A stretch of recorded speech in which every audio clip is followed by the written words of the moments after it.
driven this car once before, low speed, and not really anything like this, to see how it is. And it was a much cooler day. It is warm out today.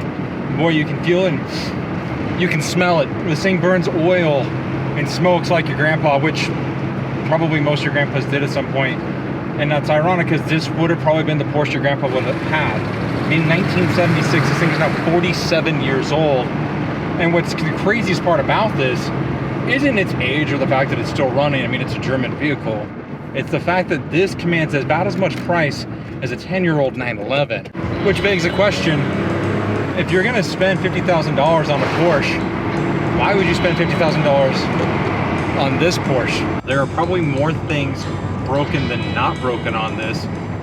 Probably a lot shorter list if I just said what does work. No AC. I'm pretty sure the heater works. The shifting on this is about forever long. About as long as probably the Nordschleife itself. The seat in this is actually crooked. It doesn't come up all the way. The power window or the power mirrors that came on these don't work. And I'm not even sure if the radio works at this point. Despite all of its flaws, despite all of its characteristics and features that it has, and some of its shortcomings, I guess, such as not even power brakes on this. It feels like you're driving a go-kart in a lot of ways, which is part of what I really love about this, is the fact that it is such a raw mechanical, almost go-kart-like feel.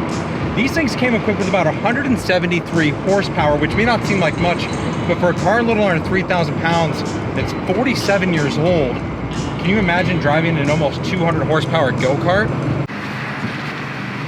Oh my gosh, tight squeeze.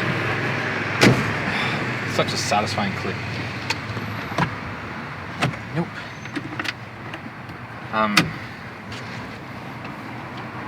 Crap. Well, guess I'll throw this away. Ah, the character of an old car. Okay, round two.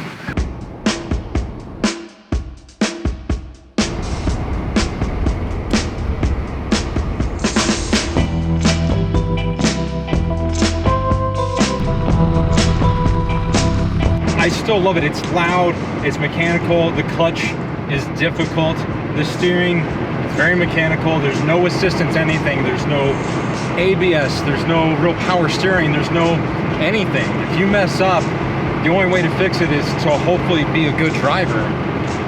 And this isn't even the most desirable of all the air-cooled Porsches.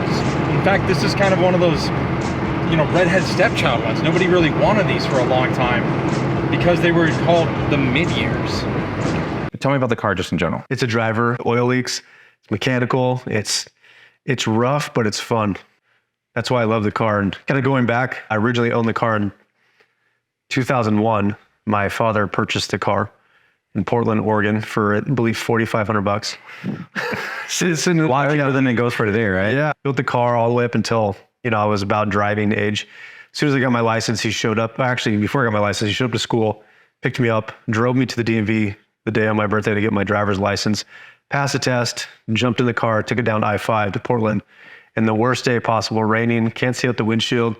It had the old like fogged out windshield, so you couldn't see through it, windshield wipers, so you had to have a piece of cardboard to even make them work. Nice. Yeah, it was really traumatic for a 16-year-old driving, but I don't know, I learned a lot. It was a blast. And that is one of the core memories I have, you know, with my dad. And the reason I still have this car now is because I actually sold the car in 2015 to buy a home.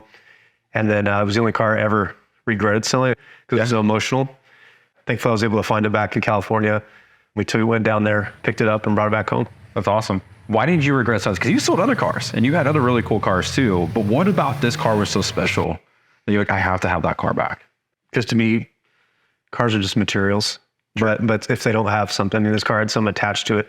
You know, my grandfather, we didn't really have a relationship, but the memories I did have with him were with this car. He was a Porsche master mechanic in the 60s, 70s, and I believe the 80s. But like some vehicles have embedded memories in them. That's why I had to capture it back. But unlike this, I mean, it's just something I want to be able to hand down to my kids. No, that's cool. You mentioned you didn't think anybody would want to buy a mid-year, right? I discussed the mid-year a little bit during the drive. You obviously had to have the car back for sentimental reasons. But clearly there's something about these mid-years that are special enough that people not only were wanting them back when we sold it, but are wanting them now to where they're commanding as much as a 10-year-old Porsche that I think we would both agree the newer Porsche is far more capable. But why do you think these mid-years are special? Why do you think people want them so much? Why do kids stare at this car when it comes cruising down the road?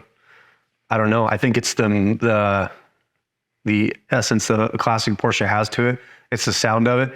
Yes, these are mid-year 70s that I think in the mid-2000s, everybody was just junking the cars, or they were converting them to early, pre-74s. They were using parts out of them. Because it has a magnesium block, has a 2.7, and it's got horrible heat exchangers on there. It's got emissions like crazy. It's detuned. I don't know. I didn't care. Yeah. Well, at the time, it was the Porsche that we could afford because it was the Porsche nobody wanted. But now they're making a resurgence. I loved driving your car. I know you asked me after the drive, and it wasn't on camera, but you asked me, did you really enjoy driving it, or were you just pulling my leg? I love driving it because of all the things that it is not. It is not safe. It is not easy to drive. It is not assisted by anything. No power brakes, no power steering, no power anything.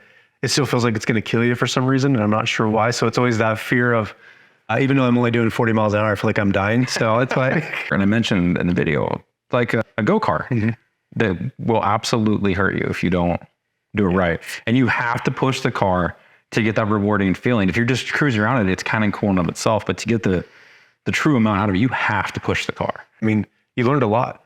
Yeah. Can you imagine the amount of times I've had those shit moments in this car when I was a kid, not realizing what I'm driving and like how mechanical it is. Yeah, because like you said, this was your first car. The car was not in good shape. So we got it at kind of a really good deal. It sat in the shop for about a year, and then we didn't have YouTube back then. Yeah. So I couldn't just look up how to work on things. So I was opening in the manuals, trying to figure things out, start tearing everything apart. It's what I learned to wrench on. It's what I learned to work on. It's what I learned just to do everything on. But now the car needs to be, in my opinion, I'm going to tear it back down, take the motor out. I don't think I want to do a 3-liter, which a lot of people put in there. I want to keep it original, but I want to, address the issues it has, because as you can see from when we drove it, how much oil it leaks. So it's pretty bad. Yeah, it was. I'll go through all that, go through the interior, bring it back down to the original height, because when it went back to California, they raised it back up, and they put all kinds of emissions back on there. There are different states that require different things just to get it registered. Thank God we live in Idaho. Yeah, which and Idaho just recently did away with some of their emissions requirements because we're finding so many new cars are so much cleaner that the few cars like this that are even around don't put enough out there to really create as bad of a spot. Do you think that it's going to be a restore? Do you think it's going to be a resto mod? I mean, what do you think? I go back and forth. I think right now just to restore and just make it its classic port, the way it came from the factory, with the upgrades, redoing the 2.7, because obviously that's problematic. A lot of the upgrades have been done in the mid 80s. This car was completely rebuilt, but it needs to be redone again. Yeah. But just make it a drive. I mean, it's a driver.